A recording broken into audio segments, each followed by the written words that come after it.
Hello my friends and welcome back. Thank you very much for being with me again today. You want to know how well Russia is doing, or at least is manufacturing sector?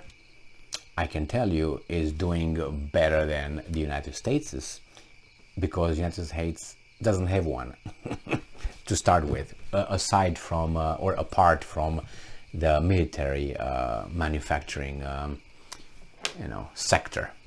So we are all in it. We impose sanctions on the evil Russians to destroy their economies and make their life hell so they can topple and oust Vladimir Putin. That's the reason why we impose sanctions and make the Russian economy crumble, so they cannot fund, they cannot make weapons, they cannot provide food for the army.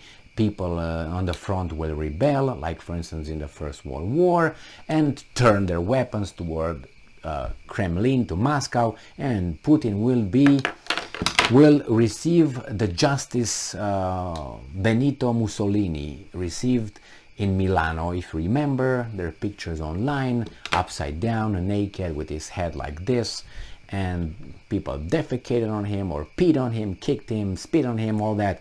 That's macho civilization, but nothing changed since 1945 until when what's his name, Gaddafi was killed, the same way. So that tells us how we evolve as humans. So let's see how the factory activity is in Russia, shall we?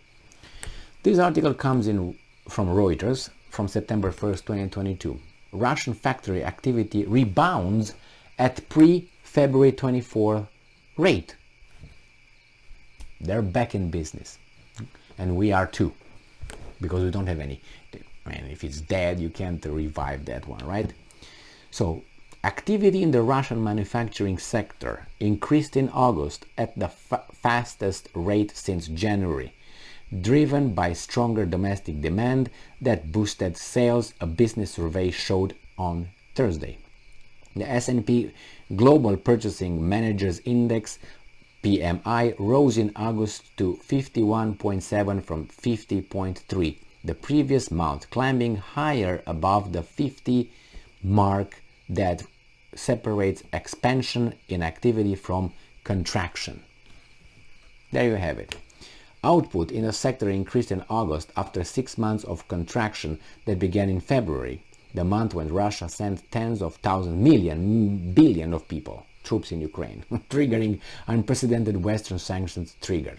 They have to. That was, yeah, we got them, finally hooked, boom.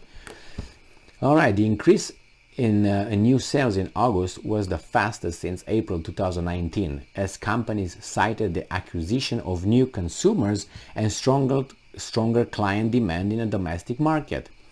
But new export orders fell for the 7th month in a row, and the rate of contraction reached a 3-month high. So it said, we're not going to buy anything from you, we're going to make it. How about that?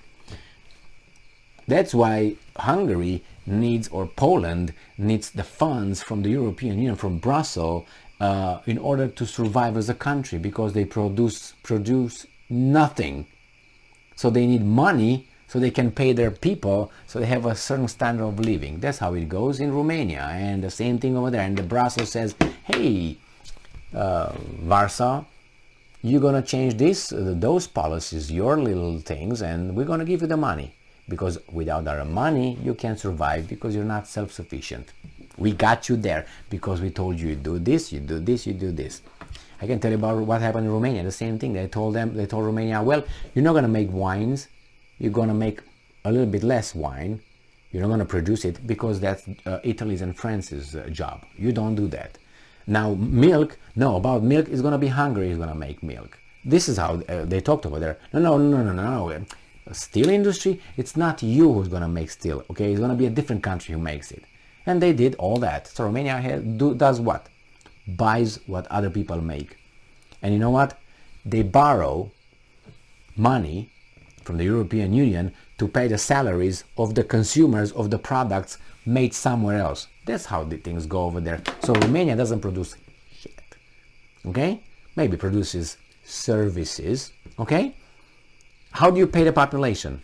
The government borrows the money from Brussels, who borrows the money from international banks. The money comes to the government, Romanian government. The government gives the money for the services that are not wanted, and people buy stuff built and created, produced somewhere else by other people, and that's the way it goes. And they have things with some other people's money that will pay who? Who's going to pay with this money? Look at the Romanian national debt. Jesus Christ. Ceausescu, the communist, left the country with zero loans, with nothing. Nothing. It was from zero. Never heard of. There was maybe 1 or 2 countries in the world that had that. And now they have billions again. Debt.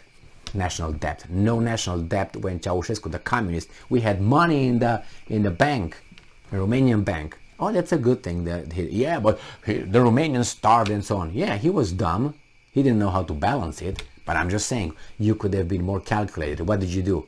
You went like in a spending spree. And now you're just caught in between Brussels and bankers.